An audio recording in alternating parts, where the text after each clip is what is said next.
নম্বরে আসছে কুরবানি। কুরবানির দিন ঈদুল আজহার 10 তারিখ এবং 11-12 এই 3 দিন যদি আপনার কাছে ওই পরিমাণ টাকা জমা থাকে, 1,05,000 টাকা, এই 3 দিন আগেও ছিল না, পরে থাকবে কিনা তা জানি না, ওই 3 দিন যদি আপনার কাছে এই 1,05,000 টাকা পরিমাণ টাকা উপস্থিত থাকে, তাহলে আপনার পর কুরবানি ওয়াজিব। কুরবানি ওয়াজিব মানে বড় একটা আইডি গরু কুরবানি দিতে হবে তা না। কুরবানি ওয়াজিব মানে 40,000 টাকা যেটা ভাগ থাকতে হবে তা না। 6-7 ভাগে মিলে 5,000 টাকা করে দিলে 5-7 35,000 যদি কোনো মতে একটা গাভী হয়, তবুও তার একটা ভাগ থাকলে আপনার কুরবানি আদায় হয়ে যাবে। 5,000 টাকা দিয়ে আপনি একটা ছাগল কিনে যদি দিতে পারেন 1 বছর বয়সী, তাও কুরবানি, তবে কুরবানি আপনার পর ওয়াজিব। কথা কি বুঝছেন? কুরবানি ওয়াজিব। এবার অনেকে আছে কোনো মতে খেয়ে দে সংসার চালাচ্ছে, বছর চলে যাচ্ছে কোনো মতে খেয়ে দে, অবশেষে যাইয়া একটা গরু পালছে, একটা ষাঁড় বাছুর কিনে এনে পালছিল, পালতে কুরবানির 2 দিন আগে হাটে সেটা বিক্রি করছে 2.5 লাখ টাকা। এই লোকটার কাছে অন্য কোনো ক্যাশ ক্যাপিটাল কিচ্ছু নাই। 2.5 লাখ টাকা কুরবানির গরু বেচার সাথে সাথে ওই দিন সেই লোকটা বড় লোক হয়ে গেছে। এবার ওই 2.5 লাখ টাকার থেকে তার কুরবানি দিতে হবে। এমন কত দিয়ে 2.5 লাখ টাকা দিয়ে কুরবানি দিলি তো সাইডে কুরবানি দিয়ে দেওয়াই উচিত ছিল। আপনার কাছে আল্লাহ অত খানিক চায় না। 2.5 লাখ টাকার ভিতরে সব টাকা রেখে দেন, ওর ভিতরে 10,000 টাকা দিয়ে একটা ছাগল কিনে দিয়ে দেন। যদি কোনো ব্যক্তি তৌফিকের খাটর থাকার সত্ত্বেও কুরবানি করার ইচ্ছা করে আর কুরবানি কষ্ট করে দিয়ে দেয়, এই বছর একটু কম আছে, তারপরও কোনো মতে কষ্ট করে কুরবানি দিয়ে দেয়, আল্লাহ তাআলা আগামী বছর তার কুরবানির তৌফিক আরো বাড়াইয়া দেয়।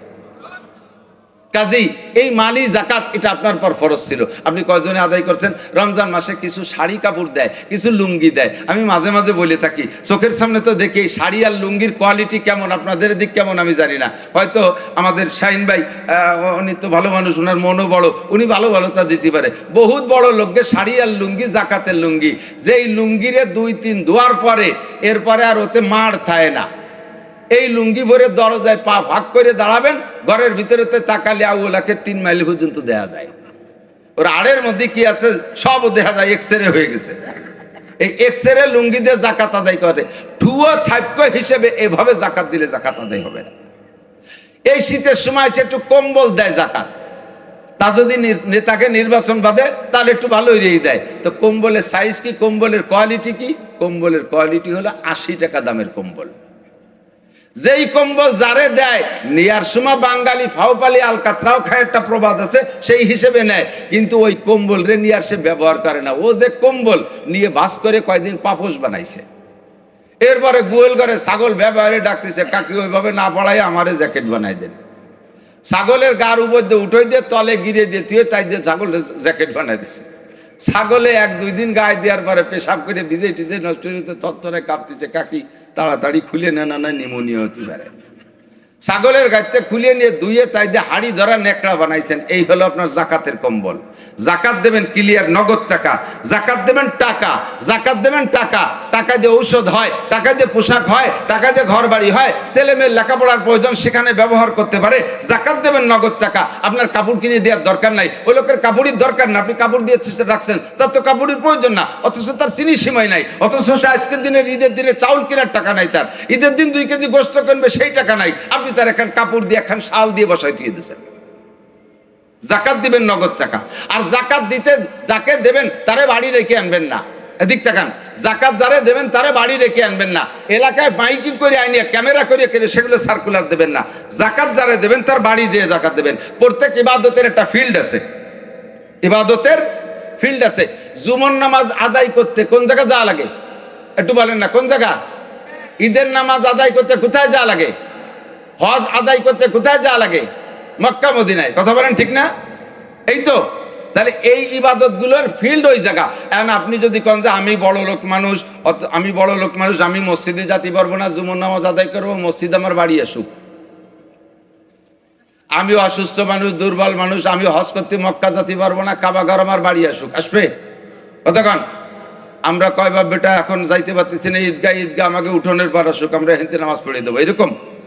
তাহলে এইসব ইবাদত করতে যদি মসজিদ আপনার বাড়ি না যায়, ঈদগাহ আপনার বাড়ি না আসে, কাবা ঘর আপনার বাড়ি না আসে, তাহলে ফরজ হজ আর জাকাত আর এগুলো কি বলা হয়, ফরজ হজ নামাজ, এগুলো আদায় করতে সেই ফিল্ড যদি আপনার বাড়ি না আসে, তাহলে জাকাত আদায় করার ফিল্ড হলো গরিব গুরাবা, তাদেরকে কোন আপনি বাড়ি রেখে নিয়ে আসেন।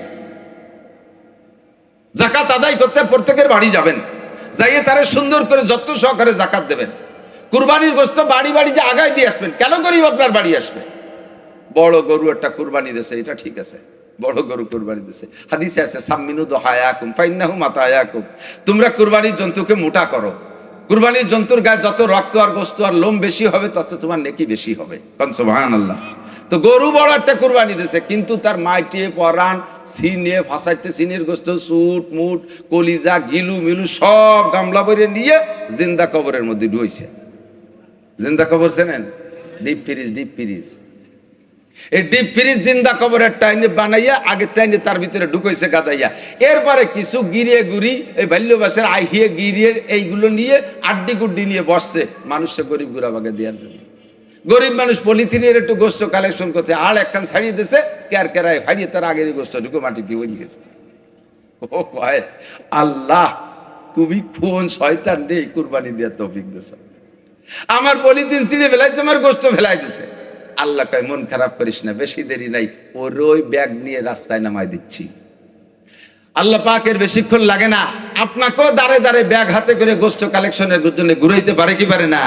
এই জন্য গোস্ত দেবেন ক্লিয়ার, যত গোস্ত হবে গিলুডা পর্যন্ত 3 ভাগ করবেন, মাটি পরেন কলিজা পর্যন্ত 3 ভাগ করবেন, সম্পূর্ণ 3 ভাগ করে সুন্দর করে গোস্ত দিয়ে হাড্ডি দিয়ে যত্ন সহকারে প্যাকেট করে করে মানুষের হাতে পারলে বাড়ি পৌঁছায় দেবেন। যদি সম্ভব না হয় যত্ন সহকারে নিয়ে বসবেন যেন গরিব গুরাবা আসে। গরিব মানুষের একটা স্বভাব আছে, ফকিরদের একটা স্বভাব আছে, ভিক্ষুকদের একটা স্বভাব আছে। কি স্বভাব জানেন? ওরা নিজেরা বড় লোক আর দোয়া আরে না কোনোদিন। ফকিররা 10 টাকা দেবেন, 10 টাকা চাইছে 20 টাকা দেবেন, দেখবেন যে আপনার আল্লাহ তুমি কাকারে 20 কোটি টাকার মালিক বানায় দাও। ওই একবারও কয় না আল্লাহ তুমি আমারে ধনী বানায় দাও, আমার জন্য বিক্রি করা না লাগে, এ কয় না। ও আউরে টা দিল আপনারে ধনী বানানো, আরো বড় লোক আর দোয়া দেয়, ঠিক না? যদি তারে না দেন সে আপনারে উল্টো মো বাস দিয়ে ছেড়ে দেয়। তেমনি গরিবরা যদি কুরবানির গোশত সুন্দর করে দেন, গরিবদের জাকাতের কাপড়গুলো যত্ন সহকারে দেন, তাদের বাড়ি মালগুলো যত্ন সহকারে পৌঁছে দেন। আপনি দোয়া করতে মনে নাই, আপনার নিজের জন্য নিজে দোয়া করতে সময় পাচ্ছেন না, ও গভীর রাত্রে উঠে আল্লাহর কাছে বলবে রব্বুল আলামিন বড় মোহাব্বতের সাথে তোমার বান্দা পৌঁছাই দিয়ে গেছে, যত্নের সাথে ইজ্জতের সাথে পৌঁছাই দিয়ে গেছে, তুমিও তার সে যেভাবে দিলো তুমিও তারে সেইভাবে দাও, তার হাত দুটো ভরপুর করে দাও, আপনার জন্য পর্যাপ্ত দোয়া করবে।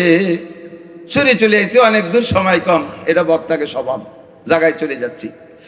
কি বলা হয়, আপনাকে এই জাকাত দিতে হবে, আপনার মাল সম্পর্কে জিজ্ঞাসা। 4 নম্বর প্রশ্ন, যা শিখবেন আজকে আমি যতটুকু বলছি এই কথা আর আগেও যা জানেন না জানেন, যতটুকু জানেন এই সব জানার উপরে প্রশ্ন হবে মাদা আমিলা বিমা আলিমা, তুমি যা জানো তারপর আমল করেছে কতটুকু জবাব দিয়ে যাও। জানেন না এমন কোনো মানুষ নাই, নামাজ পড়লে নেকি হয়, রোজা রাখলে নেকি হয়, হজ করলে নেকি হয়, জাকাত দিলে নেকি হয়, তিলাওয়াত করলে নেকি হয়, মসজিদ করলে নেকি হয়, মাদ্রাসা করলে নেকি হয়, ফরজ ওয়াজিবে নেকি হয়, সুন্নাত মুস্তাহাবে নেকি হয়, এগুলো আপনারা জানি না? টুপি দাড়ি পাগড়ি জুব্বায় নেকি হয়, এই আমলগুলো করলে নেকি হয় আমরা সবাই জানি, কিন্তু মানি না, আমল করি না। এই জায়গায় আর একটা ধরা খেয়ে যাবো। আল্লাহ তাআলা সবাইকে আমল করার তৌফিক দান করে, সবাই বলে আমিন। তো ওলামায়ে কেরাম বসতে পারে, এই জন্য ওলামায়ে কেরামকে কথা বলা শিখতে হবে। সবাই সব আলেম ওলামারা একই পরিমাণ কোরআন হাদিস পড়ালেখা করে মৌলানা হয়, আলেম হয়, মুফতি হয়, সকলে বলতে পারে না, সকলে কথা বলতে পারে না। অনেকে সামান্য একটু লেখাপড়া করে সুন্দর ঝাঁকানাকা বয়ান করতেছে 2-2.5 ঘন্টা। আবার অনেকে বহুত বড় বড় মুফতি মুহাদ্দিস শাইখুল হাদিস, অথচ 5 জন মানুষ সামনে করে মাঠে ময়দানে বয়ান করতে পারে না। যালিকা ফাদলুল্লাহি ইউতিহি মাইয়াশা। এই বয়ান বক্তৃতা এটা আল্লাহ পাক রব্বুল আলামিনের একটা অনুদান, যাকে খুশি আল্লাহ তাআলা তাকে দেন। তবে আমি চেষ্টা করতে পারি ওলামায়ে কেরাম সব বক্তাদের বয়ান শুনবে এবং বাচন ভঙ্গি শিখবে, কিভাবে আমি কথা বলবো। তো আল্লাহ পাক রব্বুল আলামিন আমাদেরকে ভালোবেসে নিয়ে আসছেন, একটা মাসালা শুনলে শিখলে 60 বছর নফল ইবাদতের নেকি। একটু বলি সুবহানাল্লাহ। সাহাবায়ে কেরাম বললেন মিনাইয়া আমালিন ইয়া রাসূলুল্লাহ, হুজুর 60 বছর নফল ইবাদত বলছেন, নফল ইবাদত তো অনেক প্রকার আছে, তো কোন প্রকারের ইবাদতের নেকি আল্লাহ তাআলা দান করবেন? হুজুর বললেন সিয়ামুহা ওয়া কিয়ামুহা, একটানা লাগাতার 60 বছর নফল নামাজ পড়লে বিরতিহীন, আর একটানা লাগাতার 60 বছর নফল রোজা রাখলে। ফরজ রোজা রাখছি রমজান মাসে, তারপরে 6 রোজা কি সবাই রাখবো? রাখে নাকি সবাই? 6 রোজা বাসা বাসা কিছু আল্লাহওয়ালা মানুষ রাখে, বাকি 95% আরো বেশি 99%, শতকরা একজন হয়তো 6 রোজা রাখে, বাকিরা রাখে না। আর 60 বছর একটানা লাগাতার রোজা এ কয়জনে রাখে? সারা পৃথিবীতে একটা মানুষ বর্তমানে খুঁজে পাওয়া যাবে না। বিরতিহীন 60 বছর নফল নামাজ পড়লে যেই নেকি, আর নফল রোজা রাখলে যেই নেকি, একটা মাসালা শুনলে শিখলে আল্লাহ পাক আপনাকে তার চেয়ে বেশি নেকি দান করবে। এবার নেকিটা ভালো করে বুঝি না, নেকি না দিয়ে যদি আল্লাহ তাআলা 2 প্যাকেট গোপাল বিড়ি দিত, তাহলে আমরা জায়গা পাইতাম না, বিড়ি খোররা এসে জায়গা দখল করে ফেলতো। কথা কর ঠিক না? যারা বিড়ি খান না তারা জায়গা পাইতেন না। দুঃখের বিষয় হলো যে আল্লাহ তাআলা বিড়ি দেবেন না, দেবেন নেকি। নেকি কি? নেকির বর্ণনা দিতে গেলে লম্বা সময় লাগবে, যা বর্ণনা দিয়ে সারতে পারবো না। একবার আমরা একটু মোটা নেকি ইনকাম করে ফেলি, সকলে জান্নাতের জায়গা জমি দখল করে, জমি দলিল করে ফেলি, লা ইলাহা ইল্লাল্লাহু মুহাম্মাদুর রাসূলুল্লাহ, আল্লাহ ছাড়া কোনো মাবুদ নাই, আর মুহাম্মাদুর রাসূলুল্লাহ আল্লাহর বান্দা ও রাসূল, আল্লাহর রাসূল। বিশ্বাস আছে তো? একটু বলেন বিশ্বাস আছে তো? যারা বিশ্বাসের সাথে কলেমা পড়েছেন প্রত্যেকের জন্য জান্নাতের মধ্যে একটু জমি দলিল হয়ে গেছে এই মুহূর্তে, কমপক্ষে 10 দুনিয়ার সমান জমিন। এই দুনিয়া যতটুক, এর 10টা দুনিয়া। দুনিয়া কতটুক? বাংলাদেশ এতটুক। বাংলাদেশ কতটুক? যে বিশ্ব মানচিত্রে বাংলাদেশে আকার পরে, বিশ্ব মানচিত্রে যে জায়গা পাইছে ওর ভিতরে বাংলাদেশে লিখে দেওয়া লাগছে না, এটা বাংলাদেশ। তো বাংলাদেশ লিখতে যাইয়া, বাংলা লিখতে লিখতে বেনাপোল বর্ডারে চলে যাচ্ছে, দেশ লিখতে লিখতে কলকাতা চলে যাওয়া লাগে। যে অক্ষর কয়টাও বাংলাদেশের মধ্যে ধরে না, একটুকালো বাংলাদেশ। আজ 30টা বছর সেই বাংলাদেশ চষে বেড়াচ্ছি, এখনো সব জায়গা যাইয়ে পারিনি। এবার অন্য অন্য দেশ কত বড়, এবার রমজানে উমরায় যাইয়া সৌদি একটু বেশি ঘোরাঘুরি করছি। 1700 কিলো, 1800 কিলো, 1200 কিলোমিটার পথ এক এক রুটে চলছি। বিশাল বিশাল ফাঁকা ফাঁকা মরুভূমি। এর চাইতে বড়, এর চেয়ে বড় আর এক দেশ, তার চেয়ে বড় আর এক দেশ, তার চেয়ে বড় আর এক দেশ, এইভাবে সারাটা দুনিয়া কত বড়। এত বড় দুনিয়ার মতো 10টা দুনিয়া সমপরিমাণ জায়গা একমাত্র কলেমার বিনিময়ে আল্লাহ তাআলা বিক্রি করে দিয়েছেন। আপনার আমরা ঠগি নেই। এবার কলেমাটা পড়ার সাথে সাথে আলাদা একটা নেকিও লেখা হয়ে গেছে। বলবো, যে ব্যক্তি একবার পড়ে কলেমা লা ইলাহা ইল্লাল্লাহ মুহাম্মাদুর রাসূলুল্লাহ, তামলাউ মা বাইনাস সামাই ওয়াল আরদ, আসমান আর জমিনের মাঝখানে যত ফাঁকা জায়গা আছে সমস্ত ফাঁকা জায়গা পড়নেওয়ালা জনে নেকিতে ভরপুর হয়ে যায়। আর এই যে সুবহানাল্লাহ বলতেছেন, শুনে শুনে আশ্চর্য হইয়া, এর বিনিময় কি? জান্নাতের ভিতরে জমি কিনছেন লা ইলাহা ইল্লাল্লাহ দিয়া, কিন্তু জমিটা আবার ফাঁকা, চর মরুভূমির ভিতর মতো, এক কিচ্ছু নাই, একটা গাছপালা কিচ্ছু নাই, খালি ফাঁকা এক দাগ জমি আপনার নামে দলিল হয়েছে। ওই জমির ভিতরে যা যা দরকার সেটা দুনিয়ার থেকে তৈরি করে যেতে হবে। তো যতবার আপনি সুবহানাল্লাহ, আলহামদুলিল্লাহ, আল্লাহু আকবার বলবেন, প্রত্যেক এক একবার সুবহানাল্লাহ বললে একটা গাছ, আলহামদুলিল্লাহ বললে আর একটা গাছ, আল্লাহু আকবার বললে আর একটা গাছ।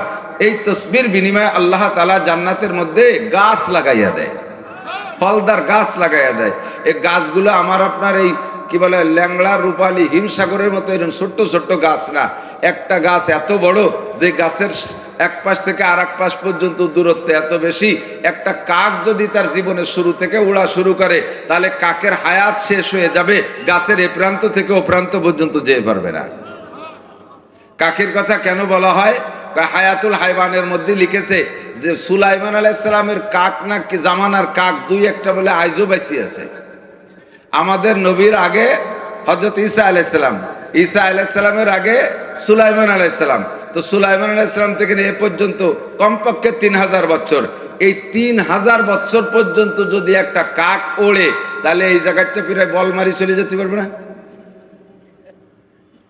কত না, কত দূর যাবে? পৃথিবীকে কয়েকবার প্রদক্ষিণ করতে পারবে, ঠিক না?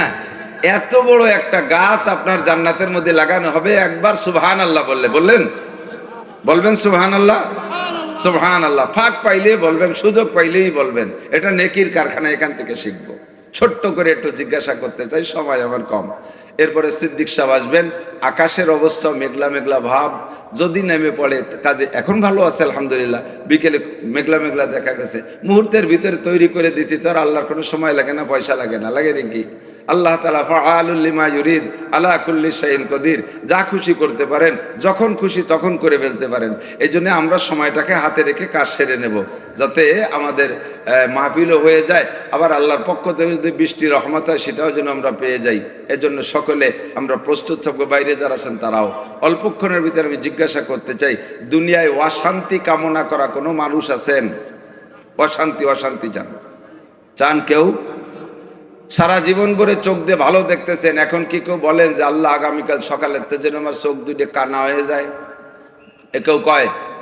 আল্লাহ পেঁয়াজ লাগাইছি ভালোই ফলছে, পেঁয়াজ উঠানোর আগে যেন সপ্তাহখানিক বৃষ্টি নেবে আর শিল পড়ে সব পয়সে গলে মাটির সাথে মিশে যায়, এ কি কেউ কামনা করে?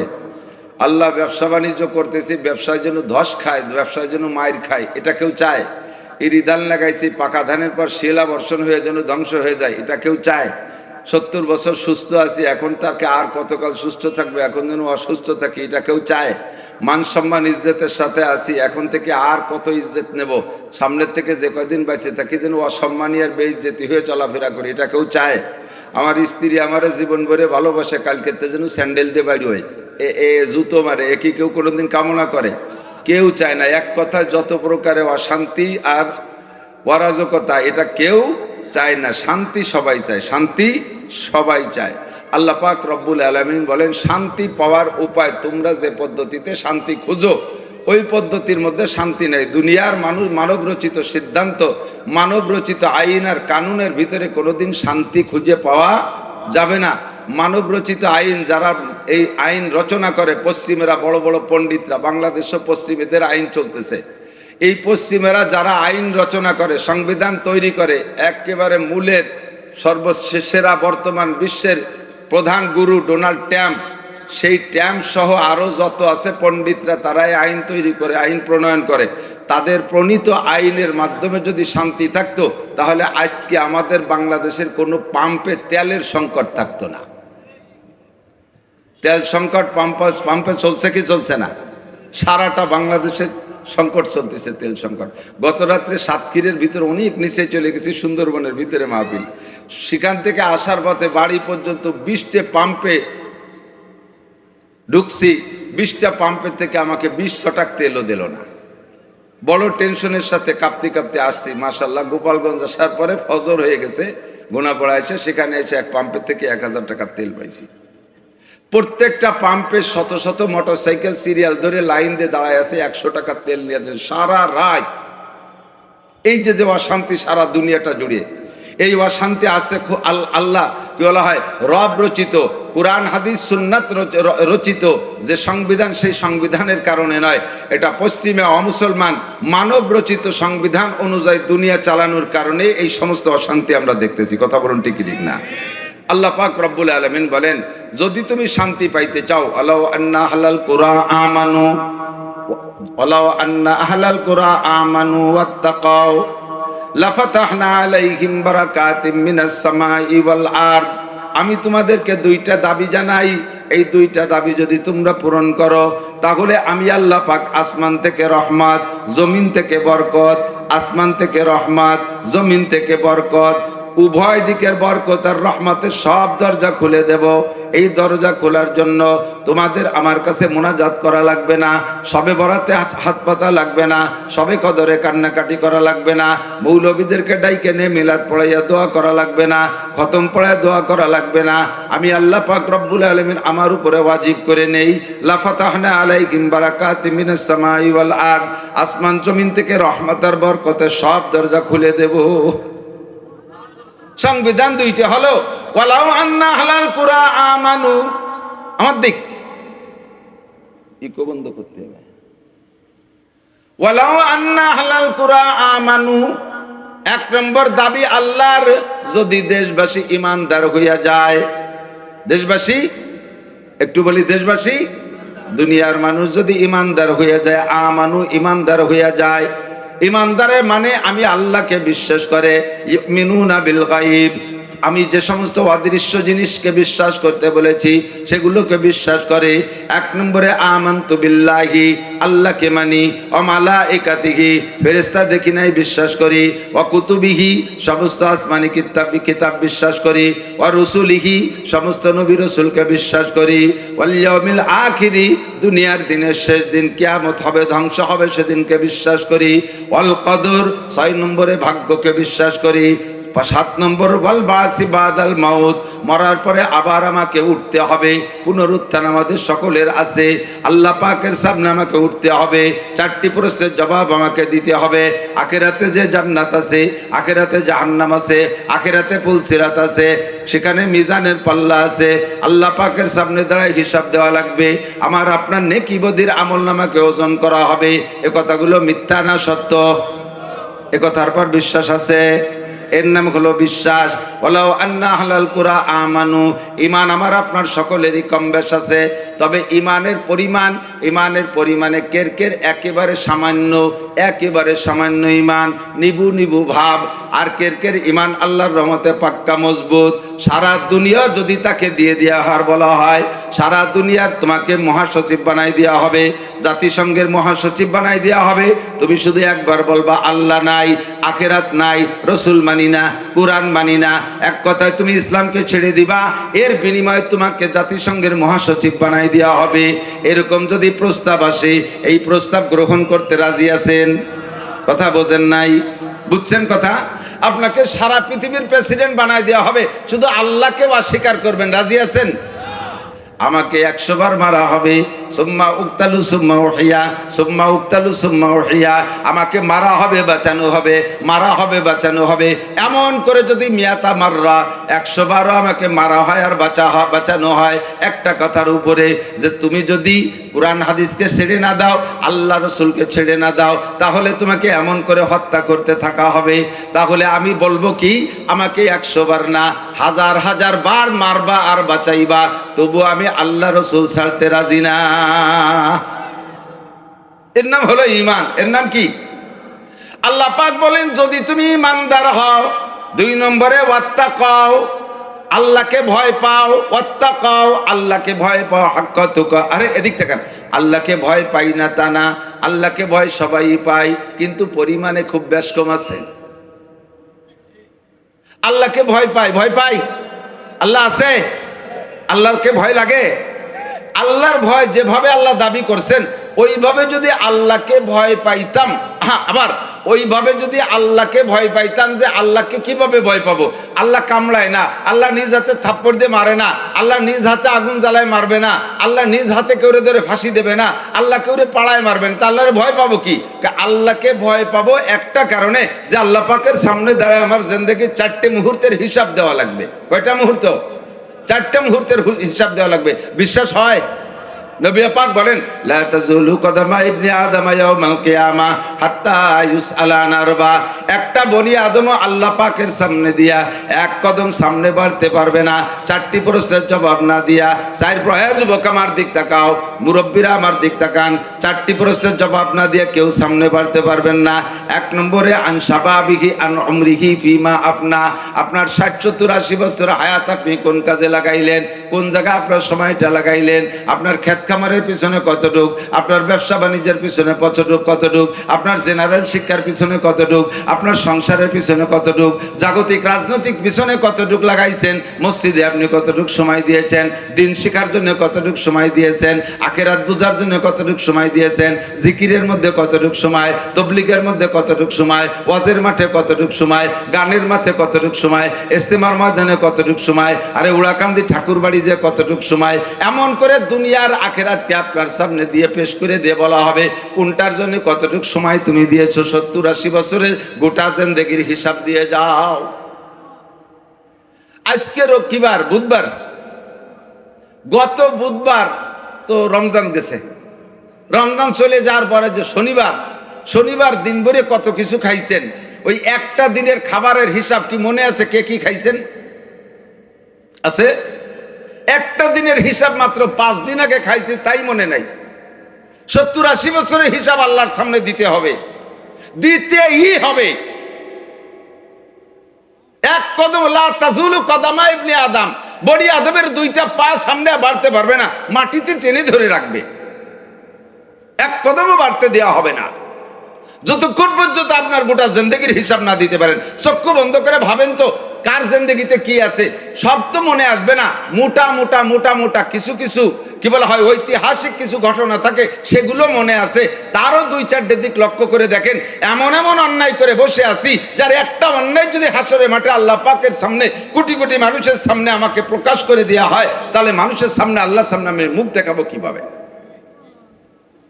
সাবালেক থেকে নিয়ে এ পর্যন্ত যাদের বয়স সেখানে বসা আছেন, সাবালেক থেকে নাবালেক থাকাকালের তো হিসাব ছিল না, সাবালেক থেকে নিয়ে এ পর্যন্ত যারা বয়স পেয়েছেন, এই বয়সের ভিতরে প্রত্যেকটা মানুষের জিন্দেগিতে এমন কিছু গোপন অ্যাক্সিডেন্ট আছে যেটা সবচাইতে নিকটতম বন্ধু যার কাছে পেটের সব কথা বলে দিয়েছেন, তবুও ওই গোপন অ্যাক্সিডেন্টের কথা তার কাছে বলা যায় না। এমন এমন মারাত্মক সমস্যা এনিম্যান এভরিবডি প্রত্যেকটা মানুষের ভিতরে কম বেশ আছে। একেবারে জাগা মতো একটা ধাক্কা দিচ্ছে, একটু চোখ বন্ধ করে ব্যাকে যান, চক্ষু বন্ধ করে একটু ব্যাকে যান, খুঁজে দেখেন কার কার জিন্দেগিতে কি আছে। আর এর একটাও গোপন থাকবে না, সব আল্লাহ পাক ওপেন করে দেবে, ক্লিয়ার পরিষ্কার করে দেবে। এবং আপনাকে প্রথম জিজ্ঞেস করবে আজ নামতা কাজা, আজ নামতা কাজা, আজ নামতা কাজা, তুমি কি এই অপরাধ করেছো, তুমি কি এই অপরাধ করেছো, তুমি কি এই অপরাধ করেছো? সর্বপ্রথম আপনি অস্বীকার করবেন মাজ নামতু কাজা, আল্লাহ কোনো দিনও এ কাম করি নেই। তুমি যে গুনার কথা বলতেছো আমি চিনিও না, সর্বপ্রথম অস্বীকার করবেন। তখন আল্লাহ পাক বলবেন আল-ইয়াওমা নাখতিমু আলা আফওয়াহিহিম ওয়া তুকাল্লিমুনা আইদিহিম ওয়া তাশহাদু আরজুলুহুম বিমা কানু ইয়াকসিবুন। এই পাইকারি মিথ্যাবাদী দল, এরা আমার সামনে দাঁড়ায় মিথ্যে কথা বলতেছে, বাস তোদের মুখ বন্ধ করে দিলাম, কথা হবে না। এবার তোদের অঙ্গ প্রত্যঙ্গে যে অঙ্গে দিয়ে অন্যায় করেছিস সেই অঙ্গ সাক্ষী দিবে, জবান জিহ্বায় আলাদা করে কথা বলবে, ঠোঁটে আলাদা করে কথা বলবে, কানে বলবে আল্লাহ আমি গান শুনেছি, চোখে বলবে রাত 12টা 1টা 2টা 3টে পর্যন্ত ফেসবুক ইউটিউব গুগলে দিয়ে যত নোংরা ছবি বের করে করে এগুলো আমি দেখেছি।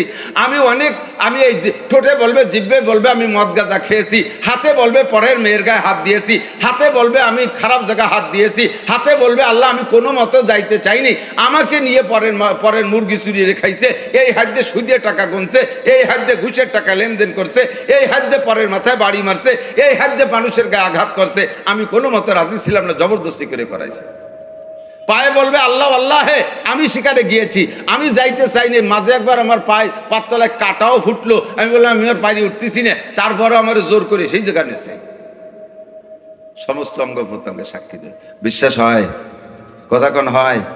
কয় হাত পায়ে সাক্ষী দেবে কি করে? হাত পা তো জিভবে নেই, কথা কয় কি করে? ওই মাইক হরেনের মুখে কথা বেরোচ্ছে না, হরেনের মুখে কথা বেরোচ্ছে না, ওই হরেনের মুখে কি জিভবে আছে নাকি? হরেনের মুখে জিভ্বে আছে? মোবাইলই কথা কয়, মোবাইলের জিভ্বে কো? তা আপনার বানানি এটা জড় পদার্থ, মোবাইলই যদি এভাবে কথা কয় তার জিভ্বে লাগে না, আপনার হাতেও কথা কবে জিভ্বে লাগবে না। এই হাত দিয়ে আল্লাহ কথা বলাইতে পারবে কি পারবে না? আপনার গোটা জিন্দেগির হিসাব যখন আপনি ধরা পড়ে যাবেন, এরপরে আল্লাহ তাআলা আবার জবান খুলে দে, বল তোর এই অঙ্গ প্রত্যঙ্গে কি মিথ্যে কথা বলছে? আবারও অঙ্গ প্রত্যঙ্গের পর আপনি অভিযোগ করবেন ওরা সব আমার শত্রু, ওরা সব আমার শত্রু, সবাই মিথ্যে বলছে। তখন আল্লাহ পাক বলবেন ইকরা কিতাবাকা কাফা বিনাফসিকাল ইয়াওমা আলাইকা হাসিবা। আমি তোমার সাথে ঝগড়া করতে চাই না, তোমার সাবালেক থেকে নে মরণকাল পর্যন্ত তুমি কোথায় কোথায় কি করেছো সবের মধ্যে আছে। অকুল্লা ইনসানিন আলজামনা গুতায়রাহু ফি উনুকিহি ওয়া নুখরিজু লাহু ইয়াওমাল কিয়ামাতি কিতাবান ইয়ালকাহু মানশুরা। সারা জীবন ভরে যা করেছেন আর যা বলেছেন সব লেখা হইয়া অডিও ভিডিও করে তারিখ দিয়ে স্থান দিয়ে প্যান্ডেল সহ স্থান সহ সব শহর ভিতরে ক্যামেরা কইরা ওর মধ্যে রেখে দেওয়া হয়েছে। মরার সময় প্রত্যেকটা মানুষের রুহের গলায় এই তাবিজটাকে ঝুলাই দেওয়া হবে। আর কিয়ামতের ময়দানে নুখরিজু লাহু ইয়াউমাল কিয়ামাতি কিতাবান ইয়ালকাহু মানশুরা, খুলে দিয়ে বলবে ইকরা ইকরা, পড়, আমি তোর সাথে ঝগড়া করবো না। তোর অঙ্গ প্রত্যঙ্গ মিথ্যে কথা বলে, তুই বলতেছিস আমি তোর সাথে ঝগড়া করবো না, এদেরকে দিয়েও কথা বলবো না, তোর আমলনামা তুই খুলে দেখ, ইকরা কিতাবাকা। খুলে দিয়ে দেখবেন আপনার শেষ আরবি পড়তে পারবেন, আরবিও বলতে পারবেন। আপনি কি বলবেন জানেন? সূরা কাহফের মধ্যে আছে, আশ্চর্য হবেন, ও আল্লাহ লা ইউগাদিরু সগীরাতা ওয়ালা কাবীরাতান ইল্লা আহসাহা ওয়াজাদু মা আমিলু হাজিরা ওয়ালা ইয়াজলিমু রাব্বুকা আহাদা। আল্লাহ চুল পরিমাণ জুলুম করে নাই, আমি ছোট বড় যা করেছি সব লিখে ফেলাইছি। সুন্দরবন গিয়েছিলাম, সেখানে কি অন্যায় করেছি, কক্সবাজার কুয়াকাটা চরের পর যে কি কি আকাম করেছি, আরে জাফলং যে সেখানে যে পাহাড়ের আড়ালে দাঁড়ায় কি কি অন্যায় করেছি, এই পাট ক্ষেতের ভিতরে দাঁড়ায় দাঁড়ায় কার সাথে গাঁজা কিনা বেচা করেছি, আবার কিনা বেচা করেছি, সব দিয়ে টু জেড লিখে রাখছে, একটাও ছাড়ে নাই। ও দোস্ত, সেদিন আল্লাহর হাত থেকে ছুটতে পারবেন না, প্রত্যেকটা আপনাকে একেবারে চোখে আঙ্গুল দিয়ে ধরাই দেবে। এই জন্যে কিয়ামতের ময়দানে 4 প্রশ্নের 1 নম্বর প্রশ্ন, উমরিহি ফিমা আপনা, 70-80 বছর হায়াতের হিসাব মিলাইয়া নেন, 70-80 বছর হায়াতের হিসাব দেওয়া লাগবে। 2 নম্বরে আমার যুবকরা আমার দিক তাকাও, আন শাবাবিহি ফিমা আবলা, 70-80 বছরের ভিতরে আপনার সব আছে, তারপরও নবী বললেন, আলাদা করে বললেন যৌবন কাল, এটা ভেরি ভেরি ইম্পর্টেন্ট টাইম। গোটা জীবনের ভিতরে সবচাইতে গুরুত্বপূর্ণ সময় হলো যৌবনকাল। 40-এর আগ পর্যন্ত যৌবনকাল কতদিন? 40-এর আগ পর্যন্ত এই টাইমটা অন্যায়ও বেশি করা যায়, ন্যায়ও বেশি করা যায়। ইচ্ছে করলে বাইসাইকেল চালাইয়া চরমোনায় চলে যাওয়া যায়, ইচ্ছে করলে বাইসাইকেল চালাইয়া কাশিয়ানির উড়াকান্দি ঠাউর বাড়িও যাওয়া যায়। কতক্ষণ? ইচ্ছে করলে বাইসাইকেল চালাইয়া গহরডাঙ্গার মাহফিল শুনতে যাওয়া যায়, আবার ইচ্ছে করলে বাইসাইকেল চালাইয়া যশোর যাইয়া কোনো কনসার্ট, গান বাজনা, সিনেমা হচ্ছে, সে যশোর মনিহার হলে যাইয়া সিনেমা দেখা যায়। ইচ্ছে করলে এই যৌবনকালে রাত 12টা, 1টা, 2টা, 3টে, 4টে পর্যন্ত দাঁড়ায় দাঁড়ায় টেলিভিশন দেখা যায়। এর বহুত প্রমাণও আছে। 3-4 বছর আগে যে বিশ্বকাপ ফুটবল খেলা হলো, সারা বিশ্ব জুড়ে যে ফুটবল খেলা, বিশ্বকাপ ফুটবল খেলা, যুবকরা, বুড়োরাও, বহু বুড়ো, যে বুড়ো ওক্তিয়া নামাজ পড়তে মসজিদে যাইতে পারে না, ঠ্যাং কাঁপে, হাঁটু কাঁপে, মাজা ব্যথা, সে বুড়ো দেই যে চার দোকানে যাইয়া বেঞ্চের কোনায় জম্মের শীত কল করে শীতের রাত্রে ঠিকঠিরে কাঁপতেছে, আর বুতুম পেশার মতো সে বসে রয়েছে। কাকা আজকের ম্যাচ রাত 3:30, থাকবানি বসে শুনছি যে মেসি বলো ভালো খেলে, মেসি বড় ভালো খেলে। এই মেসির খেলা দেখতে বুড়ো বসে রয়েছে। যুবক, তুমি সেই সন্ধ্যা রাত থেকে রাত 3টে-4টে পর্যন্ত দাঁড়ায় দাঁড়াইয়া ফুটবল খেলা দেখার অপেক্ষা করতে যেই যুবক পারো, অবশ্যই শীতের রাত্রে তুমি দাঁড়ায় দাঁড়ায় তাহাজ্জুদও পড়তে পারতে। কথা বলেন ঠিক কি ঠিক না? যৌবনকালে গুনাহও বেশি করা যায়, নেকিও বেশি করা যায়। এই জন্য যৌবনকালের হিসাব হবে আলাদা। সময় নাই ব্যাখ্যা দিয়ার, শুধুমাত্র সতর্ক করে গেলাম যেই 4টি প্রশ্নের জবাব হবে। 3 নম্বর প্রশ্নের জবাব হবে আন মালিহি মিন আইনা ইকতাসাবা ফিমা আনফাকা। আমার মুরব্বীরা খেয়াল করেন, এনিম্যান এভরিবডি, পর্দার আড়ালের মা বোনরা, 3 নম্বর প্রশ্নের জবাব মাল সম্পর্কে আপনাকে জিজ্ঞাসা করা হবে। মাল সম্পর্কে, মিন আইনা ইকতাসাবা ফিমা আনফাকা, এই মাল কোত্থেকে কামাই করেছো, কোথায় খরচ করেছো? তুমি কোত্থেকে এত মালিক হইলা? তুমি সাধারণ একজন কর্মচারী ছিলে 20 বছর আগে, আর আজকে তুমি শিল্পপতি, কোটিপতি হয়ে গেলে কিভাবে? একটু জবাব দিয়ে যাও। তুমি ঢাকায় গেলে রিক্সা চালাইতে, এখন তুমি ঢাকার প্রাণ কেন্দ্রে 10 তলা বিল্ডিং এর মালিক হয়ে গেলে কিভাবে? একটু জবাব দিয়ে যাও। মিনাই নাকতা সাবা, কোত্থেকে কামাই করেছো? বলবেন আল্লাহ, আমার ইনকাম শুনলে তুমি আজীব হয়ে যাবা। বলো ইনকাম কেমন করেছো? আল্লাহ, আমি ফজরের নামাজ আউয়াল ওয়াক্তে তাহাজ্জুদ তো পড়ছি, তাহাজ্জুদ পড়িয়া এরপরে জিকির করছি, জিকির করতে করতে ফজরের আজান দিছে, ঘরে সুন্নত পড়া সুন্নত, সূরা কুলিয়ার সূরা ইখলাস, এই 2 রাকাত 2 সূরা দিয়ে ফজরের সুন্নত পড়া সুন্নত, ঘরে পড়া আর এক সুন্নত। তো 2 রাকাত সুন্নত ওই সূরা দিয়েই রেগুলার পড়ি, ঘরেই পড়ছি। এরপরে 2 বাপ বেটা মসজিদে যে জামাতে নামাজ পড়ছি, নামাজের পরে সেখানে বসে ওজিফা তসবিহ তাহলিল আদায় করছি। এরপরে 2.5 ঘন্টা দাওয়াতের কাজ, সেটাও করছি। বাসায় এসে আবার তিলাওয়াত করছি। তিলাওয়াতের পরে দেখি রান্নাবান্না হয়ে গেছে, বাচ্চাকে নিয়ে খানা দানা খাইয়া বাচ্চাটারে মাদ্রাসার দিক পাঠাই দিয়ে রিক্সা খান নিয়ে বেরোইছি, ভ্যানটা নিয়ে বেরোইছি। বেরোনোর পরে জীবনে কোনোদিন কোনো যাত্রীকে ধোকা দিয়ে টাকা নেই। উঠানোর পরে যে যা দেশে তাই নিয়ে আমি সন্তুষ্ট রয়েছি। আজান দেওয়ার সাথে সাথে প্যাডেলে আমি পা মারি নাই, সাথে সাথে ভ্যানটারে বন্ধ করে দিয়ে মসজিদে যে নামাজ পড়ছি। এইভাবে 5 ওয়াক্ত নামাজ নিয়মিত আদায় করছি। দুনিয়ায় কেউ আমার কাছে 1টা টাকা পাবে না, আমিও কাহারও কাছে পাবো না। আয় ভাই আমার সমান সমান একভাবে চলে আসছি। এইটা তো ছিল আমার ইনকাম সোর্স। বলো আল্লাহ, এই জায়গায় কোনো সমস্যা আছে? এর ইনকামটা বড় সুন্দর ইনকাম না? মাথার ঘাম পায়ে চলে গেছে, রক্ত পানি করা টাকা। আল্লাহ কা ইনকাম তো বড় সুন্দর, তুমি খরচ করছো কোন জায়গায় একটু তাই কও। খরচ কিভাবে করছো একটু তাই আল্লাহ খরচটা করছি, খরচও ঠিক মতোই করছি, একটু সমস্যা হলো ওই বেড়াকেতে কিস্তি আনা ছিল, তাই শনিবারে টাকাটা ওই জায়গা দিয়ে দিছি। গ্রামীণ ব্যাংকের থেকে কিস্তি আনা ছিল, সেই জায়গায় টাকা কয়টা শনিবারে দিয়ে দিতাম, কামাই করছে এইভাবে। আল্লাহকে ইনকামটা বড় সুন্দর, কিন্তু খরচটা ভালো হয়নি। এই খরচের জন্য তুমি ভিটি সালা বন্ধ ধুলাই হবে, এবার বাড়ি খাইতে হবে। আর একজনের ধরছে এই তোরডার হিসেব দেখো, আল্লাহ তুমি আমার ইনকামের দিক তাকায় না, আমার খরচ শুনলি তুমি আশ্চর্য হয়ে যাবা। বলো তুমি কিভাবে খরচ করছো? বছরে প্রত্যেক বছর জাকাত তো পাই টু পাই দেই, এর ভিতরে কোনো সন্দেহ নেই। কুরবানির সময় বড় বড় হাটের সেরা 4টে গরু কিনি, জবই দিয়ে বাড়ি মাত্র 1 অক্তের গোস্ত রাখিয়া সব গ্রাম ভরে মহল্লা ভরে বন্টন করে দিয়ে দেই। এরপরে রমজান মাস আসলে কয়েকশো কয়েক হাজার শাড়ি লুঙ্গি এগুলো জাকাত দেই। শীতকাল আসলে দামি দামি কম্বল এলাকা ভরে জাকাত দিছি। এরপরে নিজে হজ করছি 5 বার, উমরা করছি 30 বার, আমার টাকায় দিয়ে উমরা করাইছি 10-12 জনরে, হজ করাইছি 5 হুজুর রে। এরপরে তবলিগি পাঠাইছি কতজনরে তার ঠিক নাই, বিদেশে তবলিগ করতে পাঠাইছি 15-20 জনরে, সব আমার টাকায় দিয়ে। আল্লাহ আমি কি কাজটা খারাপ করছি? এরপরে মসজিদ মাদ্রাসা করার তা তো করছি। অবশেষে শেষবার যখন কাবাঘরে হজ করতে গেলাম, যাই এই যে কাবাঘরের গিলাপ পাল্টাচ্ছে, সে জায়গায় সুযোগ পেয়ে 10 লাখ টাকা দিয়ে শরিক থাকলাম। বলো আমার খরচটা কেমন হয়েছে? আল্লাহ কাইল A+, গোল্ডেন A+। তো তুমি এই যে এত খরচ করলি, এই খরচ করতে টাকাটা পাইলি কোন জায়গা? তুমি ইনকাম করছো কোন জায়গা? সেলোয়ারটা চাকরি, বেতন কত? 1,025 টাকা। তো 25,000 টাকার বেতনের চাকরিতে তুমি এত করতে এই টাকা পাইলে কোন জায়গা? ধরা খাবে কি খাবে না? ওই সেলো একটা ব্যবস্থা, তুমি ও দিক তাকাতে যাই, ওনাদের যা করছি এই দিক তাকাতে এক ব্যবস্থা করা যায় নাকি? আল্লাহ কয় তুমিও পিটি শস্য তেল মাখাও, ধুলাই হবে। মিনাই নাক্তা সাবাফি মান ফাঁকা হারাম কামাই করে কাবা ঘরের গিলাপ বানাই দিল নেকি নাই, বরঞ্চ ইমান নষ্ট হয়ে যাবে। হারাম টাকা দিয়ে যদি, হারাম টাকা দান করে যদি নেকির আশা করে, ইমান নষ্ট হয়ে যাবে। আবার হালাল টাকা দিয়ে যদি হারাম কাজে খরচ করে আর সেটাকেও যদি সে বৈধ মনে করে, তাও তার সে ইমান নষ্ট হয়ে যাবে। এই জন্য আপনার মাল সম্পর্কে, ইনকাম সম্পর্কে আপনাকে জিজ্ঞাসা করা হবে। আপনারা যারা জাকাত ফরজ হয়েছে, এই রমজানে অনেকে জাকাত দিয়েছে, অনেক মানুষ জাকাত দেন নাই, জাকাতের মাসালাটাও শুনতে চান না। এটাও হাদিসের ভিতরে আছে, নবী পাক বলেন ওয়াজ্জাকাতু মাগরামা, কিয়ামতের আলামতের মধ্যে একটা হলো ওয়াজ্জাকাতু মাগরামা। মানুষকে নামাজের কথা বললে মোটামুটি শুনবে, রোজার কথা বললে মোটামুটি শুনবে, তিলাওয়াতের কথা বললে ভালোই শুনবে, তারপরে ফাজাইলে জান্নাত বলে আরো শুনবে, এই জাতীয় নেকের কথা বলে খুব শুনবে। যখন জাকাতের কথা বলা হবে তখন এটাকে জরিমানা মনে করবে। এই যে এই জায়গা মনে হুজুরকে কোনো ইন্টারেস্ট আছে, এই জন্য ধরছে এটা খুব টাইট করিয়া। ভালো করে জেনে নেন, বুনিয়াল ইসলাম আলা খামসিন, ইসলামের ভিত্তি কয়টা? একটু বলেন কয়টা?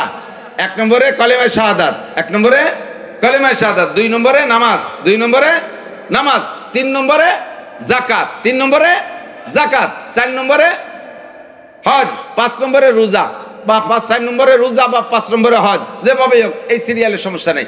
বাকি নামাজও যেমন ইসলামের ভিত্তি, কলেমা যেমন ইসলামের ভিত্তি, হজ যেমন ইসলামের ভিত্তি, রোজা যেমন ইসলামের ভিত্তি, এর কোনো একটা ভিত্তি মায়ের দিলে যেমন ইসলামের ঘর ঠিক থাকে না, তেমনই আপনার জাকাতও ইসলামের ভিত্তি। জাকাত 2 প্রকার, কথা বলবো। জাকাত 2 ধরনের, একটা হলো নগদ অর্থের উপরে জাকাত, এটার হিসাব করা হয় স্বর্ণ দিয়ে, যেহেতু সেই কালে লেনদেন হতো, টাকা ছিল স্বর্ণ আর রূপার, এই জন্য সেই স্বর্ণ আর রূপার টাকার সাথে জাকাতের হিসাবটা কোরআন হাদিসের ভিতরে আসছে। 52.5 ভরি রূপা সর্বনিম্ন, 52.5 ভরি রূপা যদি কের ঘরে থাকে, অথবা 52.5 ভরি রূপায় যে দাম, যদি 1 ভরি রূপার দাম হয় 2000 টাকা, 52.5 ভরি রূপার দাম হবে 1,05,000 টাকা। এই 1,05,000 টাকা আপনার রমজানের পরে শাওয়াল মাসের 1 তারিখ, আরবি মাস হিসেবে বলতেছি, রমজানের পরে শাওয়াল মাসের 1 তারিখে 1,05,000 টাকা আপনার কাছে নগদ ক্যাশ আছে, অথবা ব্যাংকে আছে, ঘরে আছে বা ব্যাংকে আছে, অথবা এই টাকা আপনার দোকানে পুঁজি আছে, যেই দোকানদের ব্যবসা করে আপনি খেয়ে দিয়ে বেঁচে আছেন, দোকানের পুঁজি 1,05,000 টাকা আছে।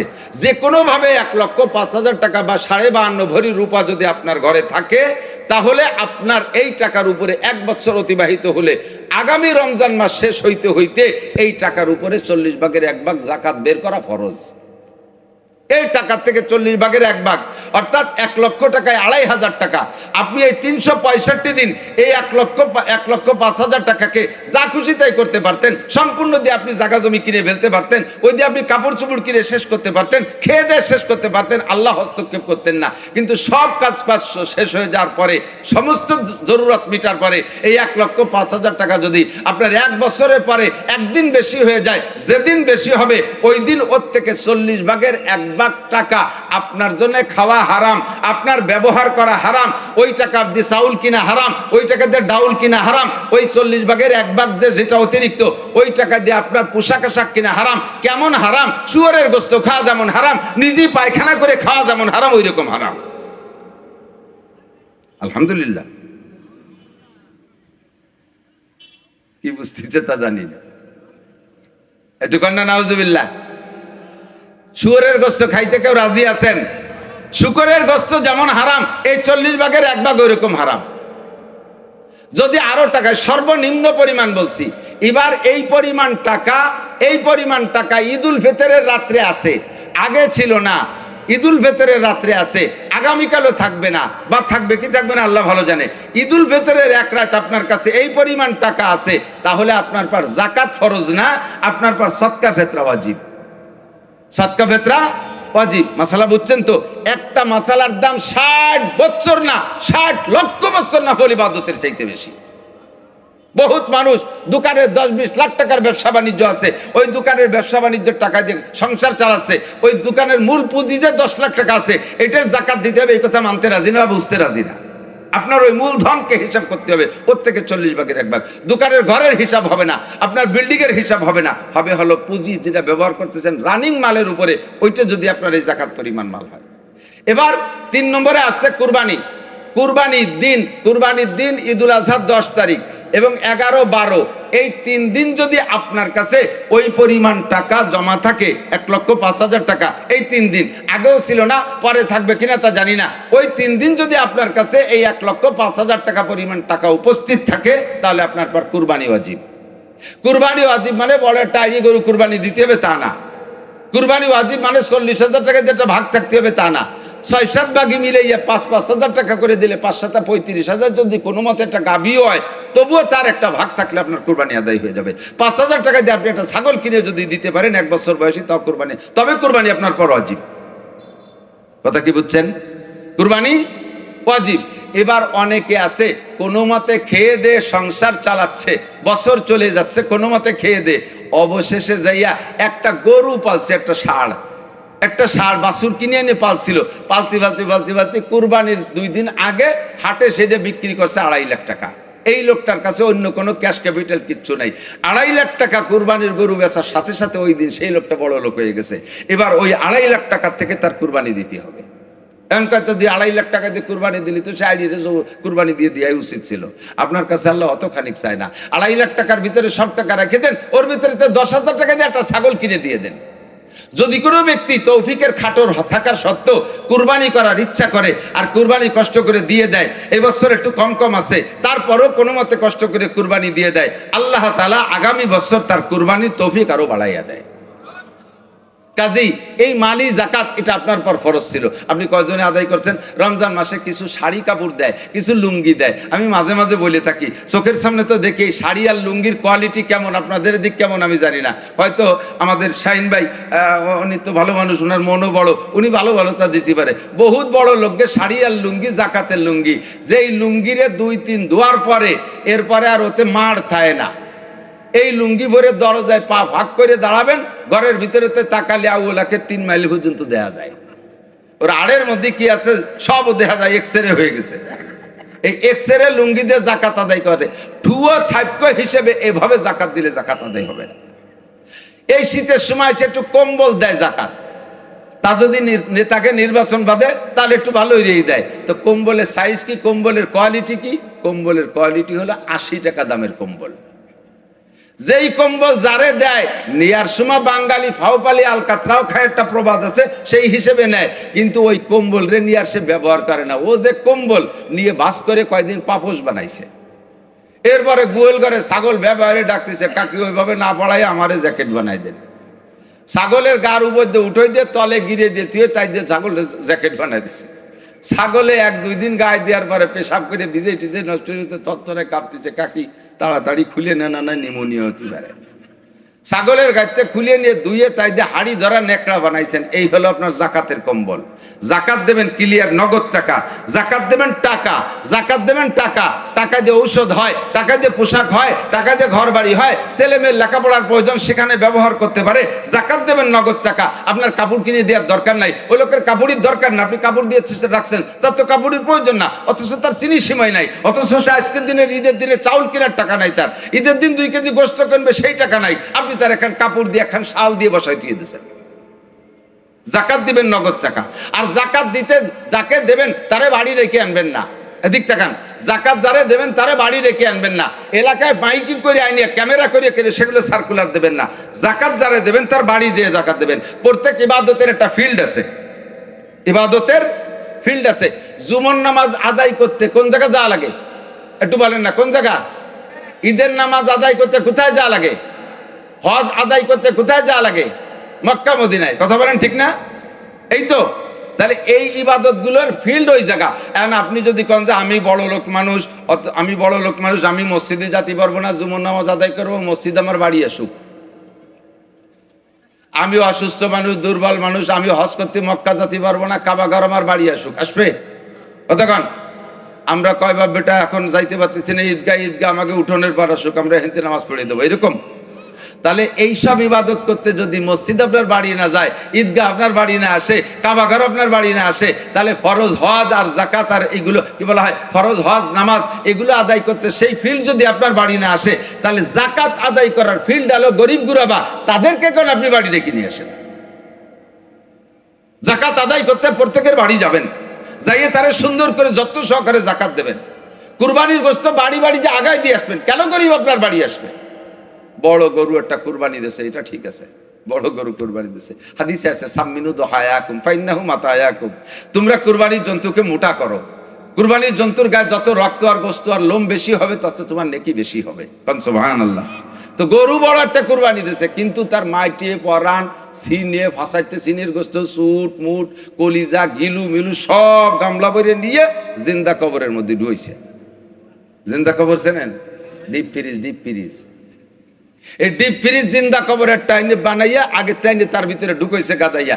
এরপরে কিছু গিরিয়ে গুড়ি এই বাল্যবাসের আহিয়ে গিরিয়ে এইগুলো নিয়ে আড্ডি গুড্ডি নিয়ে বসছে মানুষকে গরিব গুরাবাকে দেওয়ার জন্য। গরিব মানুষ পলিথিনের একটু গোস্ত কালেকশন করতে আর একখান ছাড়িয়ে দিয়েছে, কেয়ার কেরায় হারিয়ে তার আগের গোস্ত ঢুকে মাটিতে ওই গেছে। ও কয় আল্লাহ তুমি কোন শয়তান রে কুরবানি দিয়ে তৌফিক দিছ, আমার পলিথিন ছিঁড়ে ফেলাইছে, আমার গোস্ত ফেলাই দিছে। আল্লাহ কয় মন খারাপ করিস না, বেশি দেরি নাই, ওর ওই ব্যাগ নিয়ে রাস্তায় নামাই দিচ্ছি। আল্লাহ পাকের বেশিক্ষণ লাগে না, আপনাকেও দাঁড়ে দাঁড়ে ব্যাগ হাতে করে গোস্ত কালেকশনের জন্য ঘুরাইতে পারে কি পারে না? এই জন্য গোস্ত দেবেন ক্লিয়ার, যত গোস্ত হবে গিলুড়া পর্যন্ত 3 ভাগ করবেন, মাটি পরেন কলিজা পর্যন্ত 3 ভাগ করবেন, সম্পূর্ণ 3 ভাগ করে সুন্দর করে গোস্ত দিয়ে হাড্ডি দিয়ে যত্ন সহকারে প্যাকেট করে করে মানুষের হাতে পারলে বাড়ি পৌঁছায় দেবেন। যদি সম্ভব না হয় যত্ন সহকারে নিয়ে বসবেন যেন গরিব গুরাবা আসে। গরিব মানুষের একটা স্বভাব আছে, ফকিরদের একটা স্বভাব আছে, ভিক্ষুকদের একটা স্বভাব আছে। কি স্বভাব জানেন? ওরা নিজেরা বড় লোক আর দোয়া করে না কোনোদিন। ফকিররা 10 টাকা দেবেন, 10 টাকা চাইছে 20 টাকা দেবেন, দেখবেন যে আপনার আল্লাহ তুমি কাকারে 20 কোটি টাকার মালিক বানায় দাও। ওই একবারও কয় না আল্লাহ তুমি আমারে ধনী বানায় দাও, আমার জন্য বিক্রি করা না লাগে, এ কয় না। ও ওরে টা দিল আপনারে ধনী বানানো, আরো বড় লোক আর দোয়া দেয়, ঠিক না? যদি তারা না দেন সে আপনারে উল্টো মো বাঁশ দিয়ে ছেড়ে দেয়। তেমনি গরিবরা যদি কুরবানির গোশত সুন্দর করে দেন, গরিবদের জাকাতের কাপড়গুলো যত্ন সহকারে দেন, তাদের বাড়ি মালগুলো যত্ন সহকারে পৌঁছে দেন। আপনি দোয়া করতে মনে নাই, আপনার নিজের জন্য নিজে দোয়া করতে সময় পাচ্ছেন না, ও গভীর রাত্রে উঠে আল্লাহর কাছে বলবে রব্বুল আলামিন বড় মোহাব্বতের সাথে তোমার বান্দা পৌঁছাই দিয়ে গেছে, যত্নের সাথে ইজ্জতের সাথে পৌঁছাই দিয়ে গেছে, তুমিও তার সে যেভাবে দিলো তুমিও তারে সেইভাবে দাও, তার হাত দুটো ভরপুর করে দাও, আপনার জন্য পর্যাপ্ত দোয়া করবে। সরে চলে আইছি, অনেক দূর, সময় কম, এটা বক্তাকে স্বভাব, জায়গায় চলে যাচ্ছি। অজ্জা কি বলা হয়, আপনাকে এই জাকাত দিতে হবে, আপনার মাল সম্পর্কে জিজ্ঞাসা। 4 নম্বর প্রশ্ন, যা শিখবেন আজকে আমি যতটুকু বলছি এই কথা আর আগেও যা জানেন না জানেন, যতটুক জানেন এই সব জানার উপরে প্রশ্ন হবে, মাদা আমিলা বিমা আলিমা, তুমি যা জানো তারপর আমল করেছে কতটুক জবাব দিয়ে যাও।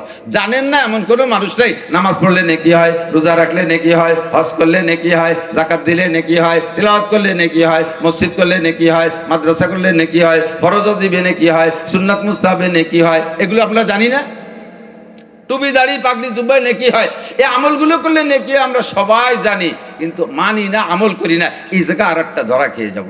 আল্লাহ তাআলা সবাইকে আমল করার তৌফিক দান করে, সবাই বলে আমিন। তো আল্লাহ পাক বলেন, যদি দুনিয়ার মানুষ আমাকে বিশ্বাস করে আর ভয় পায়, কি ভয়? এই চার প্রশ্নের ভয় পায়। যদি বিশ্বাস করে আর ভয় পায়, তাহলে এই দুইটা কাজ যদি ভিতরে থাকে, ওই লোকটা খেয়াল করে না, যেই লোকটার ভিতরে আল্লাহর সামনে দাঁড়াইয়া চার প্রশ্নের জবাব দেওয়ার ভয় আছে, ওই লোকটা ইচ্ছাকৃতভাবে আমার বিশ্বাস কবিরা তো দূরের কথা, কোনো সগীরা গুনাহ মনের ভুলেও সে করতে পারে না। কতক্ষণ? আমি যদি আপনাদেরকে জিজ্ঞেস করি আল্লাহকে বিশ্বাস করেন, শতভাগ হাত জাগাবেন। আমি যদি জিজ্ঞেস করি আল্লাহকে ভয় পান, শতভাগ হাত উঠাবেন যে আল্লাহকে ভয় পাই। অথচ আল্লাহকে ভয় যে পান না, এরও প্রমাণ আছে। যেই ব্যক্তি আল্লাহকে ভয় পায়, ওই লোকটা নামাজ ছাড়তে পারে না। যেই লোকটা আল্লাহরে ভয় পায়, ওই লোকটা বেপরদা করতে পারে না। যেই লোকটা আল্লাহকে ভয় পায়, ওই লোকটা সুদ খাইতে পারে না, ওই লোকটা ঘুষ খাইতে পারে না, জিনা করতে পারে না, মিথ্যা কথা বলতে পারে না, আড়ি ঠেলতে পারে না, ওই লোকটা মানুষের হক নষ্ট করতে পারে না, ধোঁকা ফাঁকিবাজি করতে পারে না, কারণ আল্লাহর ভয় তার অন্তরে আছে। ওমাইয়াত্তাকিল্লাহ ইয়াজআল লাহু মাখরাজা ওয়া ইয়ারযুকহু মিন হাইসু লা ইয়াহতাসিব। আর যে ব্যক্তি আল্লাহকে ভয় পায়, যার ভিতরে আল্লাহর ভয় আছে, যার অন্তরে, আল্লাহ পাক রব্বুল আলামিন তাকে অদৃশ্য থেকে রিজিকের ব্যবস্থা করে দেয়, আর তাকে সকল প্রকার বিপদ থেকে পরিত্রাণের দরজা খুইলা দেয়। এটা হলো তাকওয়ার বিনিময়। এই জন্য আমি আপনি যদি এই ভয় পাই আর বিশ্বাস করি, আল্লাহ আসমান থেকে রহমত, জমিন থেকে বরকতের দরজা খুলে দেবে, শান্তি। পক্ষান্তরে আমার ভিতরে এই গুণগুলো না থাকার কারণে আল্লাহ পাক বলেন, যাহারাল ফাসাদু ফিল বাররি ওয়াল বাহরি বিমা কাসাবাত আইদিন নাস। যা বলছি কোরআন থেকে বলছি, যা বলছি হাদিস থেকে বলছি। আমার আপনার যদি মতের খেলাফ হয়, বিপক্ষে পড়ে যায়, তাহলে কি বলেন, আমার মতকে তৈরি করতে হবে কোরআন হাদিসের পক্ষে। কোরআন হাদিসের সাথে বিদ্রোহ করা যাবে? একটু বলেন, যাবে? মানি না হুজুর, ওগুলো বাদ দেন। অনেকে আছে শ্রোতাদের ভিতরে, স্থানীয় প্রভাব হোক, দলীয় প্রভাব হোক, ক্ষমতার বলে হোক, যদি কোরআন হাদিসের বয়ানটা তার বিপক্ষে পড়ে যায়, উনি মনে করে যে হুজুর নিজের পক্ষ থেকে এগুলো বলতেছে। আমার আপনার চাইতে ভয় বেশি আছে। আমি বানায় বানায় আপনাকে ঠকানোর জন্য, আপনাকে হিট করার জন্য আমি শক্ত কথা বলবো, কিয়ামতের ময়দানে জিব্বাটা টাইনি আপনাদের সামনে পিছনে পেরেক দিয়ে আমারে ঝুলিয়ে রাখা হবে। এ ভয় আমার অন্তরে আছে, কাজে আমি কেউ উত্ত্যক্ত করার জন্য বলবো না, বাস্তবটা বলার চেষ্টা করি। খেয়াল করেন, যাহারাল ফাসাদু ফিল বাররি ওয়াল বাহর বিমা কাসাবাত আইদিন নাস। নবী পাক বলেন, আল্লাহ পাক বলেন, জগতে যত আযাব, গজব, বালা, মুসিবত, আপদ বিপদ, ব্যক্তি জীবনে, পারিবারিক জীবনে, সামাজিক জীবনে, অর্থনৈতিক জীবনে, রাজনৈতিক জীবনে, আন্তর্জাতিক জীবনে, সর্বক্ষেত্রে যত আযাব, গজব, বালা, মুসিবত আসতেছে আর দেখতেছো, এগুলো তোমাদেরই হাতের কামাই, এগুলো তোমাদের কর্মফল। একটা আমি এভাবে দেই নাই, বান্দাকে আমি এজন্য বানাই নাই যে তোমাদেরকে আযাব গজব দিয়ে ধ্বংস করে দেব। তোমাদেরকে সুখে শান্তিতে থাকার জন্য আমি সৃষ্টি করেছি, এবং তোমাদের সুখে শান্তিতে থাকার জন্য অসংখ্য আসবাব আর নিয়ামতরা যে আমি আল্লাহ তাআলা তৈরি করেছি। আমাদের প্রয়োজনীয় আসবাব জগতে অ্যাভেলেবেল আছে না নাই? কথা বলেন, আছে। যা যা দরকার সবই আল্লাহ তাআলা সৃষ্টি করেছেন, কিন্তু তার ভিতর দিয়ে আমাদের অশান্তির শেষ নেই। এই অশান্তি কেন আসে? অশান্তি কেন আসে? সদর শাহবুজুর রহমতুল্লাহ আলাইহি ছোট্ট একটা বই লেখছেন, শামসুল হক ফরিদপুর রহমতুল্লাহ আলাইহি, প্রলয়ঙ্কারী ঘূর্ণিঝড়ের কারণ কি। আগে, এখন তো ঝড়ের নাম দেয় প্রত্যেকবার, নতুন নতুন যে ঝড় আছে, আমপান, আইলা, বুলবুল, ফানি, নার্গিস, সিডার, সুনামি, এগুলো নাম দেয় না? আমাদের ছোটবেলায় এত নাম ছিল না, সব মিলিয়ে ঝড়ের নাম ছিল ঘূর্ণিঝড় আর কালবৈশাখী ঝড়। তো সদস্যাবুদুর সেই আমলের মানুষ, উনি জিজ্ঞেস করছে, বই লেখছে, বইয়ের নাম দিয়েছে প্রলয়ঙ্কারী ঘূর্ণিঝড়ের কারণ কি। এই যে যে বিশাল বিশাল ঘূর্ণিঝড় হয়, এর কারণ কি? তখন বিজ্ঞানীরা জবাব দেয়, সাগরের ভিতরে জলবায়ু উত্তপ্ত হইয়া পাকের সৃষ্টি হয়, এই পাকের থেকে ঘূর্ণিঝড় হয়। জিজ্ঞেস করা হলো ভূমিকম্পের কারণ কি? কয় যে মাটির নিচে থেকে মানুষে পানি বের করে ফেলতেছে, এই ডিপ টেবল আর সেলো টেলো দিয়ে এই পানি বের করতে করতে তলে ফাঁকা হয়ে যায়, শেষে একটা জাকি মেরে বসে পড়ে, এর নাম হলো ভূমিকম্প। তো বাংলাদেশের মাটির তলেতে কটটুক পানি বের করে, পানির দেশ, পানি আর পানি। এত পানির মধ্যে কটটুক পানি বের করলে তলে ফাঁকা হয়ে যায় যে জাকিতি ভূমিকম্পে বসে পড়বে। সৌদি আরব, মধ্যপ্রাচ্যের দেশের থেকে যে পরিমাণ তেল অবিরাম বের করতে আছে, যে পরিমাণ তেল বের করতেছে, সারা পৃথিবীর 800 কোটি মানুষে দৈনন্দিন যতটুক পানি পান করে, পান করা যে পানিটা 800 কোটি মানুষের যে পরিমাণ পানি মানুষে পান করে, তার চাইতে বেশি তেল জ্বালানি খাতে ব্যবহার হচ্ছে। আর এই তেল তো এরকম নদ নদী, সাগর, খালবিলের মতো না, এটা মাটির তল থেকে বের করতেছে। তা মাটির নিচে থেকে এই বছরের পর বছর, শত শত বছর ধরে তেল বের করতেছে। সে মধ্যপ্রাচ্যে সেই সব জায়গা তো ভূমিকম্প হয় না। তুরস্কে তেল নাই, সে জায়গা সেবার ভূমিকম্প হয়ে বসে গেল। সৌদি আরব, কাতার, কুয়েত, দুবাই, ওমান, এ সব তো তেলের দেশ, সে জায়গা তো ভূমিকম্প হয় না। তাহলে বলেন তো ভূমিকম্পের কারণ কি আর ঘূর্ণিঝড়ের কারণ কি? আল্লাহ পাক বলেন যহরাল ফাসাদু ফিল বাররি ওয়াল বাহর বিমা কাসাবাত আইদিন নাস। জলে আর স্থলে যত আযাব আর গজব দেখো, এগুলো সবই তোমাদের হাতের কামাই, এগুলো সব তোমাদের হাতের কামাই। হাতের কি কামাই? তোমরা যে অন্যায় করো, অন্যায়ের বিচার হিসেবে আল্লাহ পাক জাগতিকভাবে সমস্ত আযাব গজব তোমাদেরকে দিয়ে থাকে। তোমরা অন্যায় করো, তাই অন্যায়ের বিচার। নবী পাক সাল্লাল্লাহু আলাইহি সাল্লাম বলেন, আমার দিক তাকান, তোমাদের উপরে 4টি গজব মুখস্থ রাখবেন, 4টি গজব। এই 4টাই আল্লাহর পক্ষ থেকে গজব। বলবো এই 4টি গজবের 3টি কারণ, 4টি গজবের 3টি কারণ। 4টি গজব আগে, গজব 4টে বলি, কারণ 4টে আগে লিখছে যদিও, কিন্তু আমি গজব 4টে আগে বলি। গজব 4টি হলো, 1 নম্বরে বিল কাহতে মিনাজ জামান, দুনিয়ার সব কিছু আছে, সব কিছু থাকছে, সব কিছুর উপস্থিতিতেও মানুষ অভাবের মধ্যে পড়ে যাবে, মানুষ অভাবের মধ্যে পড়ে যাবে। লক্ষ্য করেন, এই যে তেল চোখের সামনে দেখতেছি, তেলটাই বর্তমানে হয়েছে বড় ইস্যু। সারা দুনিয়ায় তেল সংকট। মূলত যেই পরিমাণ তেল উঠছিল সেই তেল উঠতেই আছে, এবং আগের থেকে অ্যাডভান্স এত তেল ডিপোজাত করে রাখছে তেলওয়ালারা, যাতে আরো আগামী 20 বছর যদি 1 ফুট তেলও মাটির নিচে থেকে না উঠায়, তবুও তেল সংকট হওয়ার কথা না। এই পরিমাণ তেল অ্যাভেলেবেল করে রাখছে, অথচ দেখেন পাম্পে তেল নাই। বিল কাহতে মিনাজ জামান, হুজুর বলেন দুনিয়ার মানুষের উপরে আল্লাহ তাআলা অভাব চাপিয়ে দিবে। খাদ্য অভাব, তেলের অভাব, কি বলা হয়, পোশাকের অভাব, সব অভাবে তোমাদেরকে ঘিরে ধরবে। বিল কাহতে মিনাজ জামান। 2 নম্বরে ওয়াল জোরে মিনাজ সুলতান, 2 নম্বর গজব এটা, তোমাদের উপরে জালেম শাসক আসবে, ডোনাল্ড ট্রাম্প আসবে, নেতানিয়াহু আসবে, তোমার দেশের ভিতরে পালাক্রমে পাল্টাইয়া জালেম শাসক আসবে, কোনোভাবে ঠেকাতে পারবে না। জালেম শাসক আসবে, এ দল ও দলরে জালেম বলবে। যখন আমলিগ ক্ষমতায় ছিল, বাকি সব দল তাদেরকে জালেম বলতো। এবার আমলিগ চলে গেছে, আর এক দল আছে, এবার আমলিগরা বা অন্য দলালা তাদেরকে জালেম বলবে। এই জালেমের হাত থেকে দুনিয়ার মানুষ বাঁচতে পারবে না। অল জোরে মিনাস সুলতান। 3 নম্বরে ওয়াল খিয়ানাতে মিন উলাতিল আহকাম, তোমাদের বিচারকরা বিচার বিক্রি করবে, বিচার জগতে খেয়ানত করবে। বাস্তব যেটা সম্পূর্ণকে উল্টোই দেবে, বাস্তবকে সম্পূর্ণ উল্টোই দেবে পয়সা খাইয়া। নির্বাচনে জিতবে একজন, ঘোষণা হবে আর একজনের নাম। পয়সা খেয়ে সে জায়গা উল্টো পাল্টা হয়ে যাবে। ফাঁসির রায় হবে একজনের নামে, অন্যায় করেছে জেনুইন অপরাধী, পয়সা খেয়ে তাকে বেকসুর খালাস করে দেবে, আর নিরপরাধীকে সেখানে ফাঁসি দিয়ে দেবে। এটা সব পয়সার বিনিময় চলবে, বিচার বিক্রি হতে থাকবে। এটা খোদার গজব। 4 নম্বর হলো ওয়াল খিয়ানাতে মিন উলাতিল আহকাম ওয়া সুলাতে মিনাল আদু, সারা পৃথিবীর সমস্ত কাফেররা ঐক্য হইয়া একদল হবে, মুসলমানদেরকে ঘিরে ধরবে, মুসলমান পালানোর জায়গা খুঁজে পাবে না। চতুর্দিক দেওয়া মুসলমানরা ঐক্য হইয়া মুসলমানদেরকে ঘিরে ধরবে। দেখেন আমাদের বাড়ির পাশে ভারত, আমাদের বাড়ির পাশে ভারত, মাঝখানে পাকিস্তান, মাঝখানে আফগানিস্তান। আমেরিকাওয়ালা ডাক দেয়, ভারত ইসরায়েলের পক্ষ নেয়, ইসরায়েলের ডাকে ভারত সাড়া দেয়। সেই বাড়ির পাশে বাংলাদেশ যদি বিপদে পড়ে, ভারত আমাদের ডাকে সাড়া দেয় না।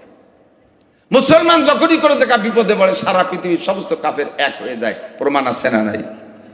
এটা হলো সুলাতে মিনাল আদু। হুজুর বলেন এই 4টে গজব আসার 3টে কারণ। 1 নম্বরে ইজা আবগজাল মুসলিমুনা উলামাহুম, বলবো এই 4 গজবের কারণ 3টে। এই 4টে হলো গজব, কারণ হলো 3টা। 1 নম্বরে ইজা আবগজাল মুসলিমুনা উলামাহুম, কাফেরদের কথা হুজুর বলেন নাই। হুজুর বলছে ইজা আবগজাল মুসলিমুনা উলামাহুম, যখন দেখবা মুসলমানরা আলেমদেরকে সহ্য করতে। মাইক ঠিক করে রাখেন, আমি তো রাগারাগি হরি না, সরল সোজা মানুষ। সিদ্দিকী সাহেব আছে, মাইক ভালো না বলে কিন্তু একেবারে বেকায়দার। ওলামায়ে কেরাম মনে রাখবেন, বলবেন জুমার দিন, তবে বলার ভিতরে আপনি খুব সতর্ক থাকবেন। সত্য কথা হক কথাও যদি বলেন তাহলে আরেকজনের গায়ে পড়ার সাথে সাথে সে সেটা মানতে রাজি না। মৌলবীরা অতদিন ভালো যতদিন পর্যন্ত মৌলবীরা আমাদের পক্ষে কথা বলে, আমাদের পক্ষের রাজনীতি করে, আমাদের মতের সাথে চলে, আমরা যা বলি তাই মেনে চলে, অতদিন মৌলবীরা ভালো। যখনই মৌলবীরা হক কথা কয়ে তাদের হকটা বুঝে নিতে যায়, সেই সময় মৌলবীকে 14 গোষ্ঠী উদ্ধরণী দিই। হুজুর বলেন 1 নম্বর অন্যায় হলো ইজাব গাজাল মুসলিমুনা উলামাহুম, যখন মুসলমানরা আলেমদেরকে সহ্য করতে পারবে না, আলেমদের বরদাস্ত করতে পারবে না, রাজনৈতিক কারণে হোক, সমাজনীতিতে হোক, আর পারিবারিক দ্বন্দ্ব কলহে হোক, যে কোনো কারণেই হোক না কেন, মুসলমানদেরকে সহ্য করতে পারবে না, আলেমদেরকে বরদাস্ত করতে পারবে না, নিজের সন্তানদেরকে আলেম বানাইতে যাবে না, ভাই বিরাদার আলেম হইলে তাদেরকে বরদাস্ত করতে পারবে না। এরকম যখন আলেমদেরকে সহ্য করতে পারবে না, 1 নম্বর অন্যায়। 1 নম্বরে বিল ইজাব গজাল মুসলিমুনা উলামাহুম, 2 নম্বরে ওয়া আজহারু ইমারাত আসওয়াকিহিম ওয়া ইয়াতরুকুনা মাসাজিদাহুম ওয়া মাদারিসাহুম, মুসলমান হইয়া মসজিদ মাদ্রাসাকে ভ্রুক্ষেপ করবে না, জেনারেল প্রতিষ্ঠানে পয়সা দেওয়া, জেনারেল প্রতিষ্ঠানকে বড় বানানোর ব্যাপারে এটা এর ভিতরে নিজের ক্রেডিট মনে করবে, বাজারে বড় বড় মার্কেট বানাবে, শহরে বড় বড় মার্কেট করে সেখানে সাইনবোর্ড টানাইয়া সেটার কেউ না ক্রেডিটের বিষয় মনে করবে, অথচ মসজিদ মাদ্রাসা বাড়ির দ্বারে জীর্ণ শীর্ণ হয়ে পড়ে রয়েছে, সে জায়গা 2 টাকা দিতে চাইবে না। স্কুল বানাই দেওয়ার ভিতরে ভালো করে মনে রাখেন, হাই স্কুল আর কলেজ, হাই স্কুলে 6, 7 মেয়েরা, ছোট মেয়েরাও পড়ে, 8, 9, 10 থেকে নিয়ে কলেজ বিশ্ববিদ্যালয় সহশিক্ষার যেই প্রতিষ্ঠানগুলো আছে, এ জায়গা যে মেয়েরা পড়ে, এরা কি সাবালেগ না নাবালেগ? একটু বলবেন, নাবালেগ না সাবালেগ? কলেজে তো 8-9 বছরে মেয়েরা পড়ে,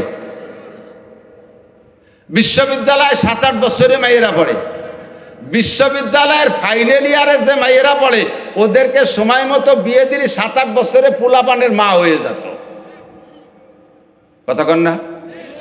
তো এইরকম শিয়ানা যুবতী মেয়ে আর ছেলে এক জায়গায় লেখাপড়া করে, পুরুষ আর মহিলা সবাই কি বোরকা পরে? কলেজে সবাই তো পর্দা করে, নাকি বলেন? পর্দা করে? পর্দা করে না। তাহলে এই জায়গা সহশিক্ষার প্রতিষ্ঠানের ভিতরে শিয়ানা যুবক যুবতী ছেলে মেয়েরা অবিরাম বেপর্দা করে, এই বেপর্দা কি সগীরা গুনাহ না কবিরা গুনাহ? একটু বলবেন, সগীরা না কবিরা? কবিরা। আপনারাই বুঝে বলতেছেন তো, নাকি আমি বলছি? বলছেন তো, এটা কি সগীরা না কবিরা? এর মাইয়া ওর ছেলে, আর বোন ওর ভাই, এভাবে যদি মিলেমিশে একসাথে হজবরল উঠা বসা করে, এটা এই যে বেপর্দার পরিবেশ, এই যে বেপর্দা, নজরে নজরে জিনার গুনাহ, এটা কি সগীরা গুনাহ না কবিরা গুনাহ? এই কবিরা গুনাহ অবিরাম ইনকাম করার প্রতিষ্ঠানের নাম কলেজ আর বিশ্ববিদ্যালয়। এই কলেজ আর বিশ্ববিদ্যালয় বানাইয়া খুব ক্রেডিট ছাড়ে, আমি কলেজ করেছি, আমি বিশ্ববিদ্যালয় করেছি, আমি প্রাইভেট কলেজ করেছি, এটা আব্বার নামে করেছি, ওটা মার নামে করেছি। তার মানে তোমার আব্বা আর মায়ের নামে দলিল করে দিছো, সাইনবোর্ড লিখে দিছো, আব্বা মার নামে এই কলেজ, আব্বা মার নামে এই বিশ্ববিদ্যালয়। ওই জায়গা কিয়ামত পর্যন্ত, যতদিন পর্যন্ত যুবক যুবতীর আনাগুনায় আর তাদের এই দেখা সাক্ষাৎ আর ঠেলাঠেলি ধাক্কা ধাক্কিতে যত জিনার গুনাহ হবে, আল্লাহর কসম তোমার অর্থ হিসেবে তোমার আব্বা মা কবরে বসে পাইতে থাকবে। তুমিও খালি হাতে যাবা না, তুমিও ভালোই বাবা। প্রথম তোমার আমল নামে জমা। এটা আমি কি মিথ্যে কথা বলছি? কথা বলেন, মিথ্যে কথা বলছি?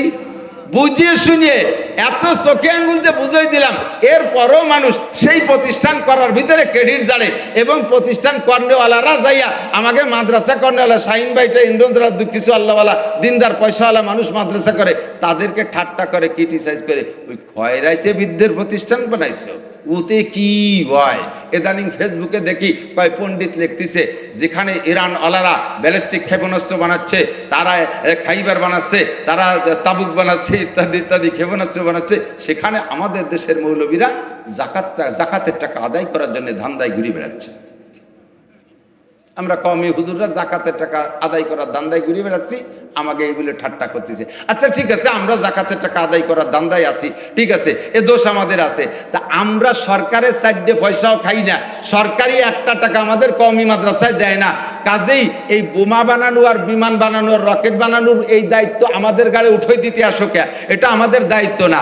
তোমাদের পিছনে জেনারেল শিক্ষার পিছনে সরকার কোটি কোটি টাকা খরচ করে। বাংলাদেশের রাজস্ব ইনকাম যেটা তার 75%, 1 টাকায় 75 পয়সা, 100 টাকায় 75 টাকা সরকার দুইটা খাতে খরচ করে। একটা হলো কি বলা হয়, একটা হলো প্রশাসনিক খাত নাকি সমরাস্ত্র, একটা হলো সমরাস্ত্র, অস্ত্র শস্ত্র অর্থাৎ সেনাবাহিনী, পুলিশ, মিডিয়ার এদের জন্য। আর একটা হলো শিক্ষা খাত, এই জেনারেল শিক্ষা খাত আর ওই খাত, এই দুই খাতে 75 টাকা, আর 25 টাকা সবার জন্য, আর 25 টাকা সাধারণ পাবলিক। তবে ওই 75 টাকার তো আমরা কওমি হুজুররা ভাগ পাই না, আর যে 25 টাকা তার তো আমরা সাইরিয়ানাও ভাগ পাই না, আমাকে দেয় না 1 পয়সাও। তা বোমা কয়টা আমাকে দিবা নাতি কও কেন? তোমাদের পিছনে সরকার সায়েন্স কলেজ, বিজ্ঞান কলেজ, প্রযুক্তি কলেজ, এত কলেজ বানায় কোটি কোটি টাকা খরচ করতেছে। তোমরা কি গোড়ার ডিম বানায় দেখাইছো? একটা সুইর ভাষা ফুটোতি, তাও ইন্ডিয়া পাঠানো লাগে, সুইর ভাষাটাও ফুটোতি পারো না। তোমরা সুনসুটাইতে টুল্লা বানায় একটা গুলি বানাতে পারো না, একটা ইয়ারগানের গুলি বানাতে পারো না। সরকারের লক্ষ লক্ষ কোটি কোটি টাকা তোমাদের পিছনে ঢালতেছে, একটা কিচ্ছু তোমরা বানাইতে পারো না। আর আমার মৌলবীরা সরকারি টাকা খায় না, তাদের কাছ থেকে বোমার রকেট বানানোর দাবি করো কে? এটা হলো উলামায়ে কেরামের প্রতি হিংসা, তাদের প্রতি বিদ্বেষের একটা আত্মপ্রকাশ। কথা বলেন ঠিক কি ঠিক না? এর কারণে তোমার পর গজব যে সারা দুনিয়ায় তেল থাকতেও পাম্পে তেল পাবা না, তেলের অভাব নাই, তেল পাবে না, বিলকাহতে মিনাজ জামান। এই একটা কারণ। আল্লাহু আকবার। তবে একটা কথা আমি চ্যালেঞ্জ করে বলছি, আমরা জানিয়ে আছি, এতে আমরা সারা পৃথিবীর ভিতরে 1 নাম্বার। আমরা কওমি উলামায়ে কিরাম জানিয়ে আছি, আপনাদের কাছে যাকাত, ফিতরা, মান্নত, খয়রাত, মুষ্টি চাল, দান পান যা কালেকশন করি, এ আমরা খরচ করে কি করি? সারা পৃথিবীতে আমাদের এই জিম্মাদারিতে আমরা 1 নাম্বার। বিশ্বের সারা পৃথিবীর সবচাইতে বড় মুহাদ্দিস বাংলাদেশের হযরত মাওলানা আব্দুল মালেক সাহেব, আমাদের বাংলাদেশের সন্তান, সারা পৃথিবীর সবচাইতে সেরা হাফেজ, প্রত্যেক বছর প্রতিযোগিতায় বিজয় লাভ করে আসে আমার বাংলাদেশের হাফেজ। আমরা যেখানে আছি এখানে আমরা 1 নম্বর আছি। তোমরা যে জায়গা আছো সে জায়গা তোমরা কয় নম্বর? তুমি তো নম্বরের মধ্যেই নাই। মাঝে মাঝে কই একটা গল্প একেবারে বাস্তব। এয়ারপোর্টে চট্টগ্রাম, ঢাকা থেকে চিটাগাং যাব, দেখি যে বাংলাদেশের টাইগাররা এক দল একেবারে রেডি হয়েছে, খুঁটু আর বৈঠি হাতে আছে, সব জায়গা পতাকা। আমি জিজ্ঞেস করলাম, ওরা আমার চেনে, ওরা আমার অজ শোনে, আইসে দোয়া আছে, হুজুর দোয়া করেন, আমরা একটু যাইতেছি। কোথায় যাচ্ছ? প্রথম যাচ্ছে শ্রীলঙ্কা, এরপরে পাকিস্তান, পরে ইন্ডিয়াতে বাড়ি আসবো। 3 দেশে আমাদের ম্যাচ আছে, 3 তারিখে 9 দিনের ম্যাচ। কি খেলা? ক্রিকেট খেলা। বাংলাদেশের টাইগাররা, এমপি মন্ত্রীরাও আছে, আমলিগিরা বলে, এমপি মন্ত্রীরাও তাদেরকে বিদায় দেওয়ার জন্য আসছে মাঠে। আমিও দোয়া করলাম যে ঠিক আছে, যা তোরা কোনোদিন কিছু আনতে পারিস না, এবার একটা কিছু নিয়ে আসিস। আমার সাথে যখন দেখা হলো দোয়াই দিলাম। কোনো বিশ্বকাপ তো দূরের কথা, একটা আতল ভাঙ্গা 4 কাপও আনতে পারে না। কথা কন দিলাম, দোয়া টোয়া হয়ে চলে গেল। 9 দিনের ম্যাচ, তাহলে 10 দিনের দিন আমি খুঁজবো না, ওরা যেত না, ঠকলো। কোনো পেপার পত্রিকায় সারা শব্দ কিচ্ছু পাইনি। অথচ এখান থেকে যাইতেছে পার্সোনাল বিমানে, আলাদা বিমান, ওই বিমানে আর কেউ না, শুধু ওই প্লেয়াররাই যাইতেছে শ্রীলঙ্কা, সেখান থেকে পাকিস্তান, সেখান থেকে ইন্ডিয়া। 10-12 দিন পরে খুঁজে খাজে না পাই, ওই খেলা দেখা পার্টি যারা, তার কাছে জিজ্ঞেস করলাম, এই টাইগাররা এই তারিখে যারা গেল, ওরা কি দিয়ে কি নিয়ে আসলো? যাওয়া তো আমি নিজেই দেখলাম, আসার তো কোনো খবর টবর পাই না। কয় যে সব জায়গায় ঠকিয়ে গেছে, পরে এই পাশে মনে হয় ভ্যানে টেনে চলিয়ে আসছে, যে নিকটের ভাই। আমার সালে আহমদ তাকরিম মক্কার কাবা ঘরের পাশে বৈশা, আমি সে জায়গায় এবারও দেখে আসছি, যে জায়গায় প্রতিযোগিতা হয় হেরেম শরীফের ভিতরে, যে জায়গায় জিব্রাইল আসছে, যে জায়গায় নবী পাক বসছে, যে জায়গায় 100 লক্ষ সাহাবার কদম বিচরণ হয়েছে, সেই জায়গায় বসে সালে আহমদ তাকরিমরা প্রত্যেক বছর ফার্স্ট হইয়া সারা পৃথিবীর সেরা প্রতিযোগিতা হইয়া 1 নম্বর পুরস্কার নিয়ে আসে। আমরা আপনাদের পয়সা জলে দেই না, আমাদের টাকা বৃথা যায় না। সর্বসেরা শেষ কথা হলো, আর কথা বলাবো না, চতুর্দিকে আজান হয়েছে, এখানে নামাজ হবে। সর্বশেষ কথা হলো যে আল্লাহর রহমতে আমরা এখান থেকে আপনাদের এমন সুসন্তান তৈরি করে দেই, যেই সুসন্তানগুলো আপনাদেরকে গালাগালি করে না, আপনাদের গালি দেয় না, আপনাদের মুরগি চুরিয়ে রেখায় না, আপনাদের মাইয়ে গিয়ে অপহরণ করে না, মাদ্রাসার কোনো ছাত্র মদ গাঁজা বা ফেন্সিডিল হিরোইন খায় না। কথা বলেন খায়? জোরে বলেন খায় নাকি? এরা চুরি ডাকাতি লুচ্ছমি বদমাইশি করে না। এইরকম আদর্শবান মানুষ তৈরি করার কারখানা মাদ্রাসা দীনিয়া কওমিয়া। আপনার সন্তানটাও যদি এরকম বানাইতে চান, তাহলে জেনারেল পড়াবেন না তা বলছি না, জেনারেল পড়াবেন, মেধাবীডারে মাদ্রাসায় পড়াবেন, মাদ্রাসায় পড়াইয়া হাফেজ হবে, এরপরে তার জেনারেল পড়াবেন। একজন হাফেজ, একজন আলেম যদি ডাক্তার হয়, ইঞ্জিনিয়ার হয়, বিজ্ঞানী হয়, একদিক দিয়ে আলেম হলো, অপর দিক দিয়ে সে ডাক্তার ইঞ্জিনিয়ার হলো, তাহলে উভয় দিকে লাভ হয়ে গেল না? কাজেই মেধাবীটাকে আগে কোরআনের শিক্ষা দেবেন, এরপরে তাকে জেনারেল পড়াবেন, তাহলে আল্লাহর রহমতে দিন ও দুনিয়ার উভয় জগতের কল্যাণ ও কামিয়াবি বাড়ি আসবে। আর শেষ ফিনিশিং, আপনার সন্তান আপনার জানাজার ইমামতি করবে, এরকম একটা দামি জানাজা নিয়ে যাতে আপনি কবরে যেতে পারেন, এজন্য আপনার সন্তানটাকে দিন শিক্ষা দেবেন। এই মাদ্রাসার প্রতিষ্ঠাতা হযরত মাওলানা আব্দুল মান্নান সাহেব হুজুর রহমতুল্লাহ আলাইহি, হযরত বেঁচে থাকতে আমার মনে পড়ে আমি একবার এসেছিলাম এই মাহফিলে, হুজুর আমাকে অনেক ভালোবাসতেন। হুজুরের ছেলে বলতেছেন একবার আমার নামে একটা গুজব ছড়াইছে, আমি অ্যাক্সিডেন্ট করে মারা গেছি। শুনেই হুজুর ওনার ছেলেকে বলছে, তুমি ফোন দাও তো, হুজুর বলে মারা গেছেন, হুজুর বেঁচে আছেন, কে কান্না কান্না কণ্ঠেই বলতেছিলেন। পরে বলে আমি আমার সাথে ফোনে কথা হলো, আমি বললাম, না আমি বেঁচে আছি, ভালো আছি, কোনো দুর্ঘটনা ঘটে নাই। তো এইভাবে উলামায়ে কেরামকে হুজুর ভালোবাসতেন। হুজুরের রেখে যা প্রতিষ্ঠান ওলি আল্লাহ আপনাদের পাশে শুয়ে আছে, তার পাশে আপনারা এখানে আসা যাওয়া করবেন, মাদ্রাসার সার্বিক খোঁজ খবর রাখবেন। মৌসুমি ফসল যে কথাটা বলতে যে সরে চলে গেছি, টাকার জাকাত তো বলছি, মৌসুমি যে ফসল হয়, ইরি ধানের 40 ভাগের 1 ভাগ আপনার নিজের ক্ষেতে যদি 1 কেজিও হয়, ওই 1 কেজির 40 ভাগের 1 ভাগ খাওয়া আপনার জন্য হারাম, ওইটা গরিবরে দিয়ে দিতে হবে, ওইটা আপনার জন্য হারাম। 40 মণ হইলে 1 মণ আপনার জন্য হারাম, 39 মণ আপনি ব্যবহার করবেন, 1 মণ ব্যবহার করতে পারবেন না। 40 মণ পাট হইলে তার 1 মণ পাট গরিবের হক, আপনি ব্যবহার করতে পারবেন না। 40 মণ কলই হইলে তার 1 মণ কলই গরিবের হক। যদি 40 কেজি হয় তাহলে তার 1 কেজি গরিবের হক।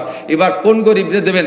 যেই গরিব আপনার এই চাল ডাল খাইয়া 2 পারা কোরআন শরীফ পড়ে, তাকে দিলে ভাগ কেমন লাগবে?